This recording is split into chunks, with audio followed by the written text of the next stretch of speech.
ಎಷ್ಟೋ ಸಲ ನಾವು ಈ ತೇಲಿಸಿ ಬಿಡೋದು ಅನ್ನೋ ಪದದ ಬಗ್ಗೆ ಕೇಳಿರ್ತೀವಿ. ಉದಾಹರಣೆಗೆ ನಮ್ಮ ಜೀವನ ಒಂದು ಸಮುದ್ರ ಅಂತ ಅಂದ್ಕೊಂಡ್ರೆ ಅದರಲ್ಲಿ ನಾವು ಮುಳುಗಿ ಆಳಕ್ಕಿಳಿದು ಜೀವನ ಮಾಡಬೇಕಾ ಅಥವಾ ಹಾಗೆ ತೇಲ್ಕೊಂಡು ಹೋಗ್ಬಿಡ್ಬೇಕಾ? ಏನನ್ಸುತ್ತೆ? ಒಂದು ಕಗ್ಗ ಇದೆ, ಹೇಳೋಣ. ಹಾಂ. ಮುಳುಗದಿರು ಜೀವನದ ತೆರೆಯ ಮೇಲೀಜುತ್ತಿರು.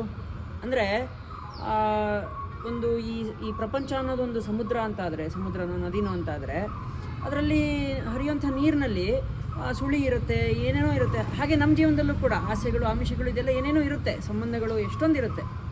ಆದರೆ ಅದು ಯಾವುದಕ್ಕೂ ನಾವು ಸಿಲುಕಿಬಿಡಬಾರ್ದು. ಹಾಗಂತ ನಾವು ನೀರಿಂದ ಆಚೆ ಬಂದುಬಿಡ್ಬೇಕಾ? ಈ ಜೀವನನೇ ಸಾಗರ ಅಂದಮೇಲೆ ನೀರಿಂದ ಆಚೆ ಬಂದುಬಿಡ್ಬೇಕಾ? ಇಲ್ಲ. ನಾವೇನು ಮಾಡಬೇಕು? ಅಲ್ಲಿ ಒಂದು ರೀತಿ ತೀರಾ ಅಂಟ್ಕೊಳ್ದೆ ಮುಳುಗದೆ ಎರಡನ್ನೂ ಬ್ಯಾಲೆನ್ಸ್ ಮಾಡ್ಕೊಂಡು ನಡಿಬೇಕಂತೆ. ಒಳಿತನಾಗಿಸು ಕೊಡುತ್ತ ಸಂತಸವ.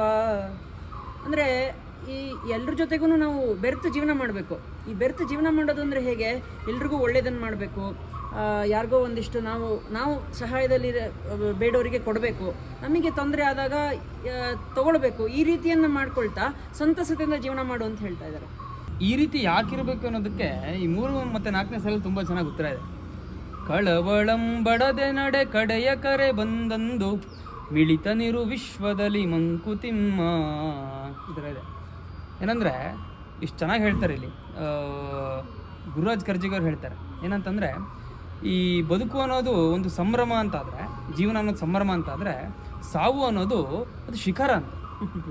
ಅಂದರೆ ಎಲ್ಲರೂ ಕೂಡ ಆ ಒಂದು ಸಂಭ್ರಮದ ಶಿಖರವನ್ನು ಏರಲೇಬೇಕು. ಶಿಖರದಲ್ಲಿ ಇನ್ನೂ ಆನಂದ ಜಾಸ್ತಿ ಹೋಗ್ತಾನೆ.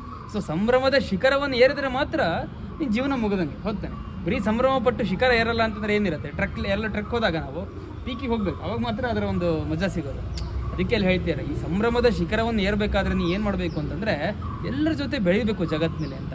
ಇಲ್ಲಿನ ಆಗು ಹೋಗುಗಳಲ್ಲಿ ಬೆರೆತು ಸಂಭ್ರಮಿಸ್ತಾ ಸಂಭ್ರಮದ ಶಿಖರವನ್ನು ಏರಪ್ಪ ಅಂತ ಇಲ್ಲಿ ಹೇಳ್ತಿದ್ದಾರೆ.